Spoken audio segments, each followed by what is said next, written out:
ये एक छोटा लेक्चर होगा लेकिन काफी इंपॉर्टेंट लेक्चर है।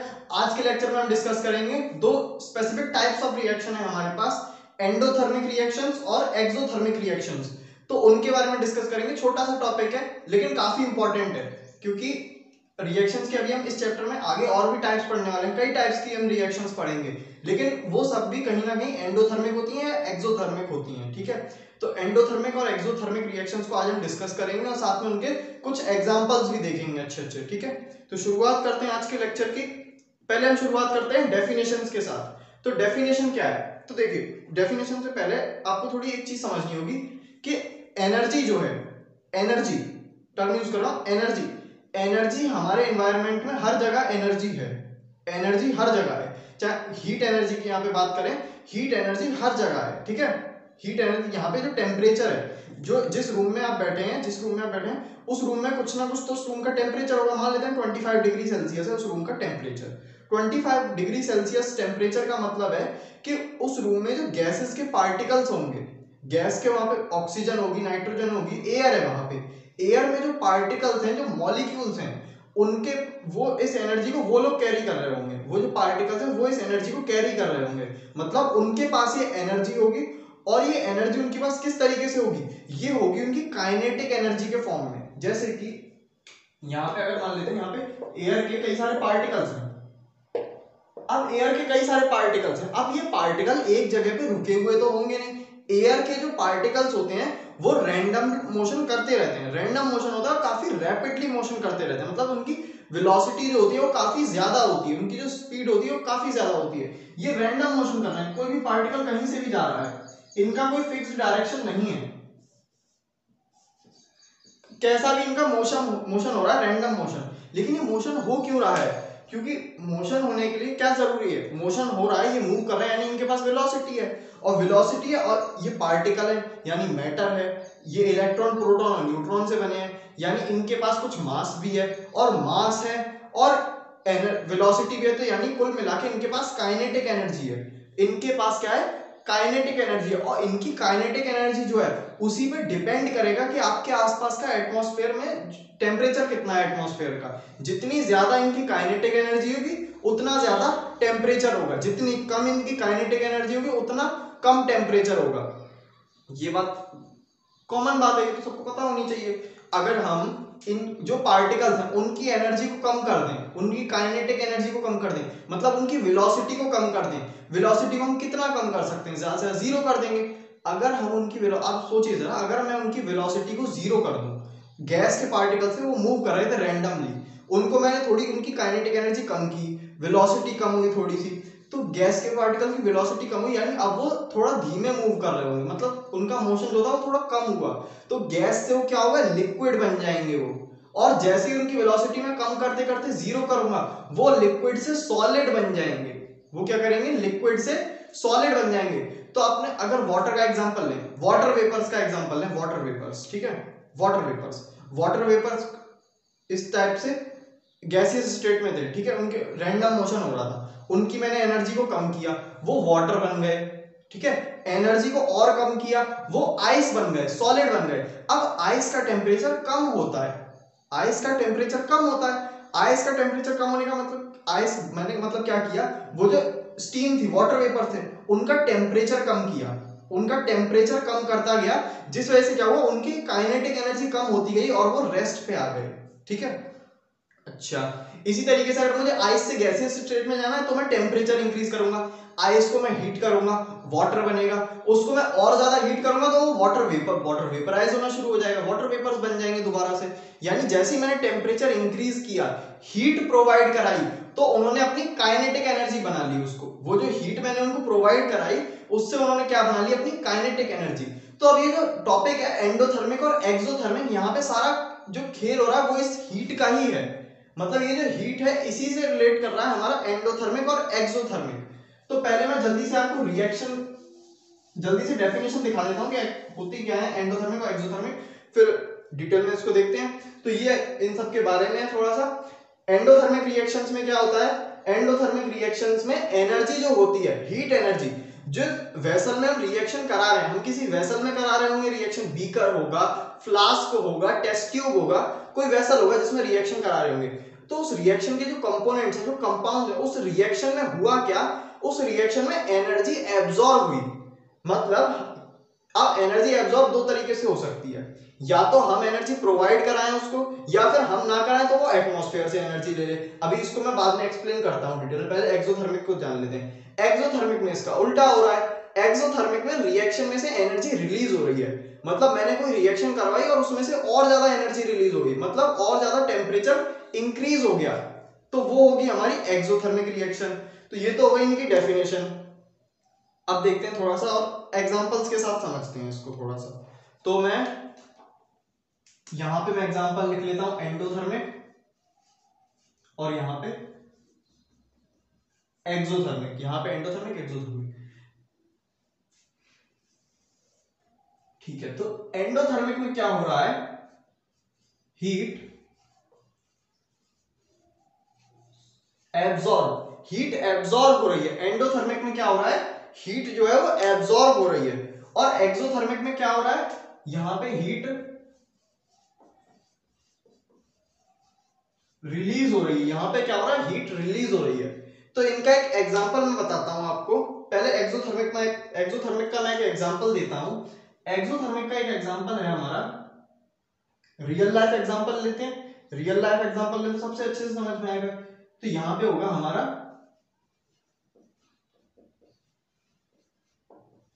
रेस्पिरेशन, और एंडोथर्मिक में हमारा एग्जांपल है फोटोसिंथेसिस।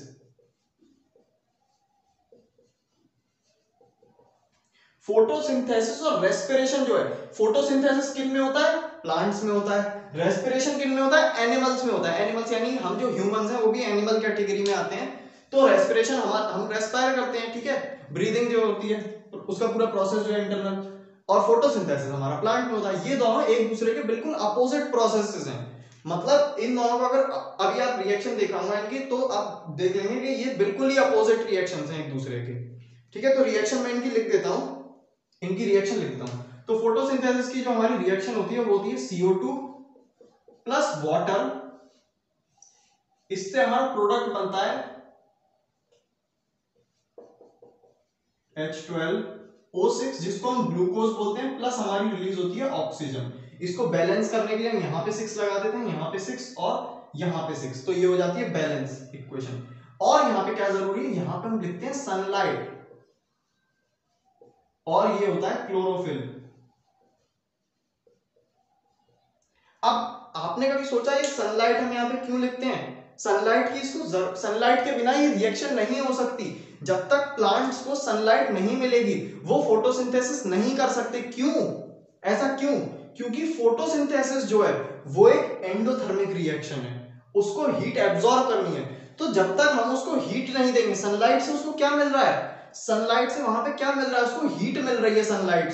सनलाइट से उसको हीट मिल रही है, वो एनर्जी मिल रही है, हीट एनर्जी मिल रही है उसको, जिस वजह से उस एनर्जी को एब्जॉर्ब करके वो रिएक्शन कंप्लीट हो रही है।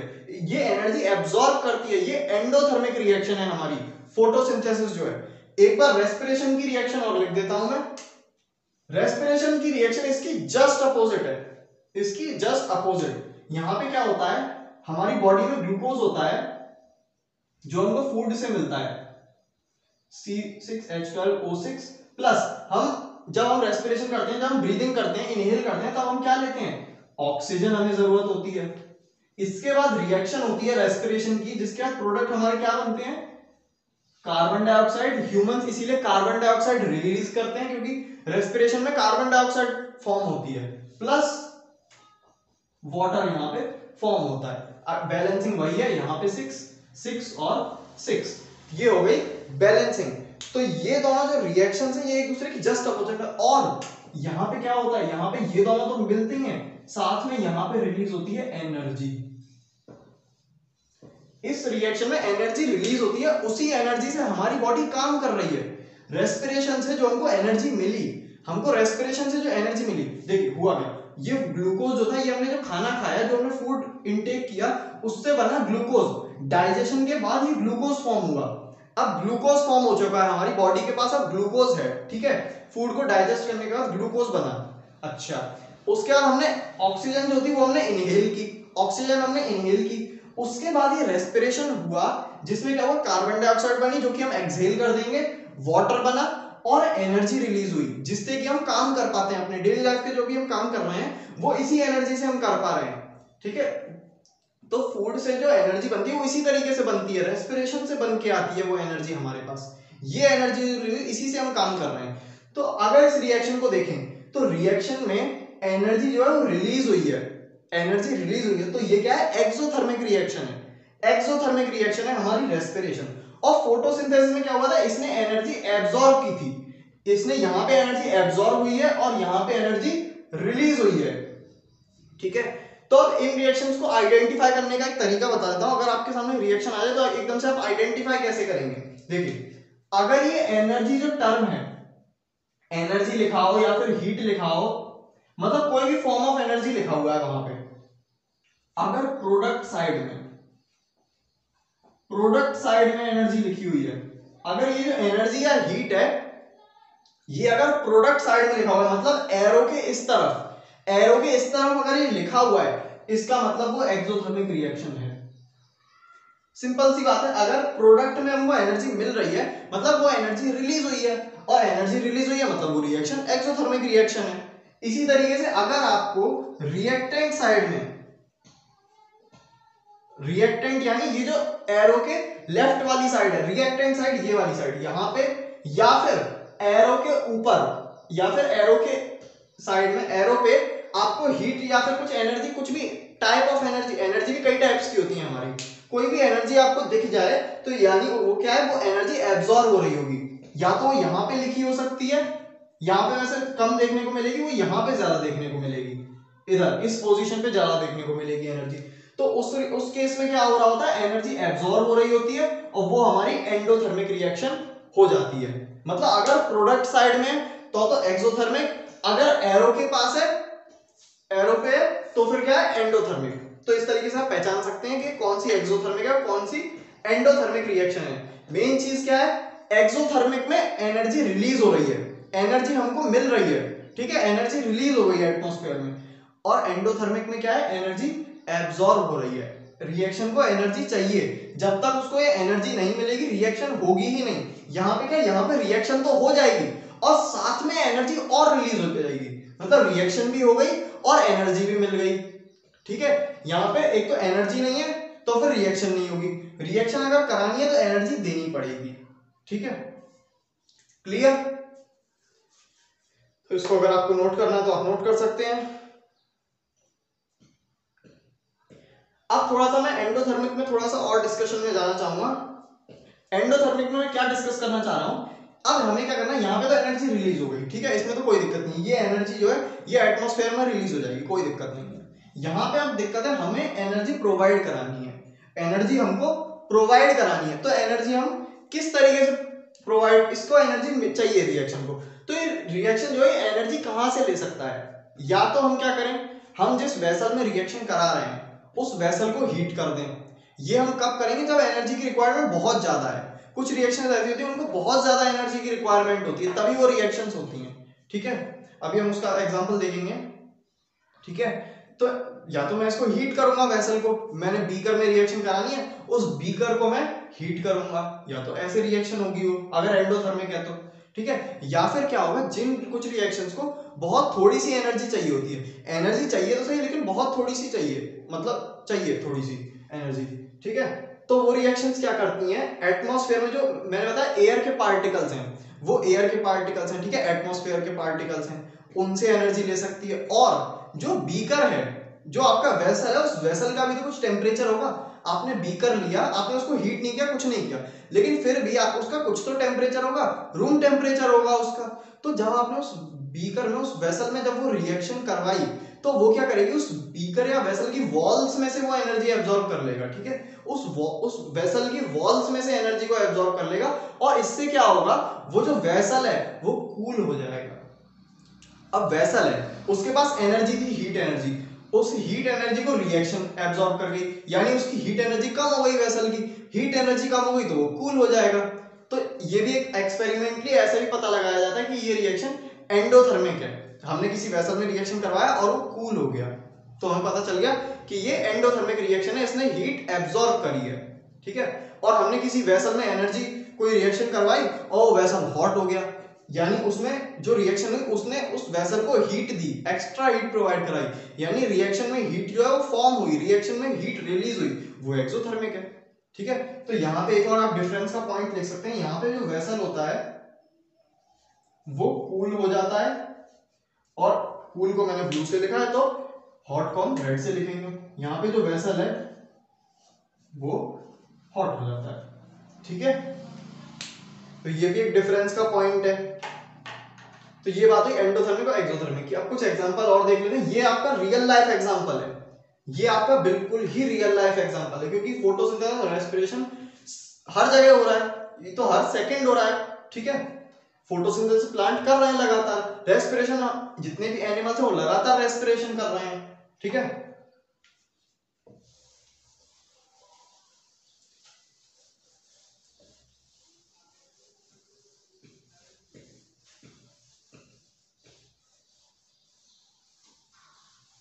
अब इनके कुछ और एग्जांपल्स देख लेते हैं।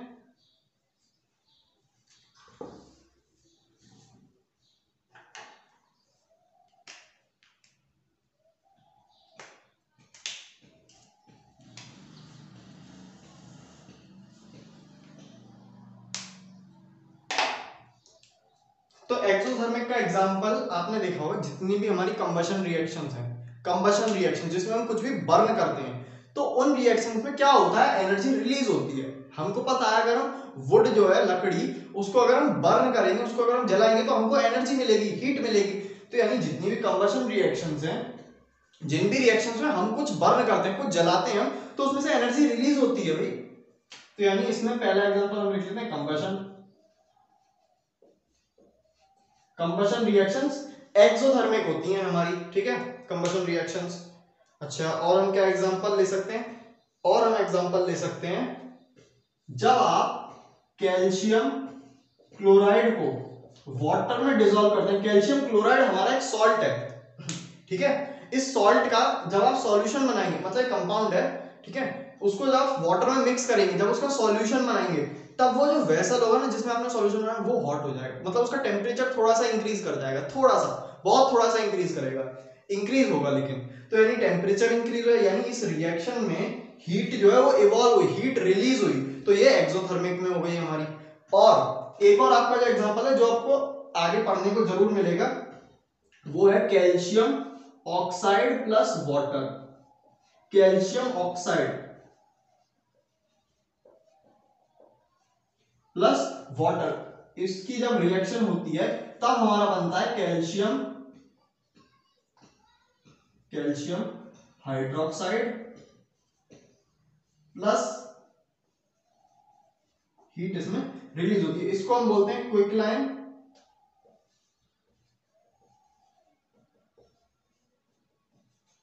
इसको हम बोलते हैं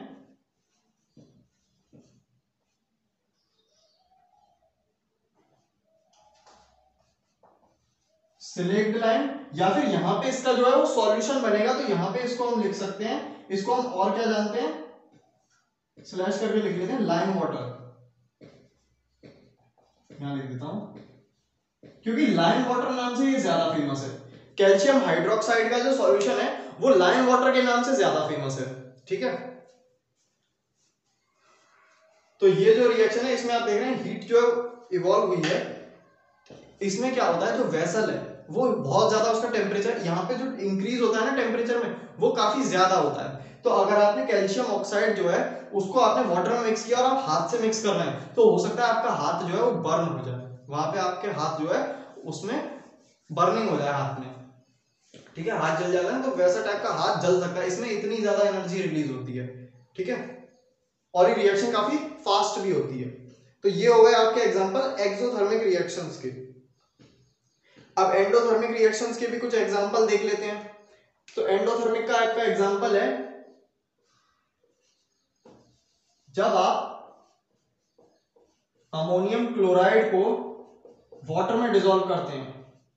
अमोनियम क्लोराइड को जब आप वाटर में डिसॉल्व करेंगे तब जो वेसल होगा वो थोड़ा सा कूल हो जाएगा, थोड़ा सा कूल हो जाएगा, कूल हो गया इसका मतलब क्या है, इस ये जो सॉल्यूशन आपने बताया ये एक सॉलिड सॉल्ट है हमारा, ये हमारा वाटर है, तो इसको जब आप मिक्स करेंगे पाउडर जैसा होगा, इसको जब आप वाटर में मिक्स करेंगे तो एक सॉल्यूशन बनेगा, कोई रिएक्शन नहीं होगी, कोई खास रिएक्शन नहीं होगी ऐसी कि कुछ नया प्रोडक्ट बन गया, लेकिन एक सॉल्यूशन बन जाएगा। अब सॉल्यूशन बनेगा तो उसमें जो जो वेसल होगा, किसी वेसल में बनेगा सॉल्यूशन, उस वेसल की जो वॉल्स हैं वो थोड़ी सी कूल हो जाएंगी, तो हमको पता चल जाएगा कि ये एंडोथर्मिक रिएक्शन है, ठीक है। इसी तरीके से जब आप सिट्रिक एसिड और सोडियम बाइकार्बोनेट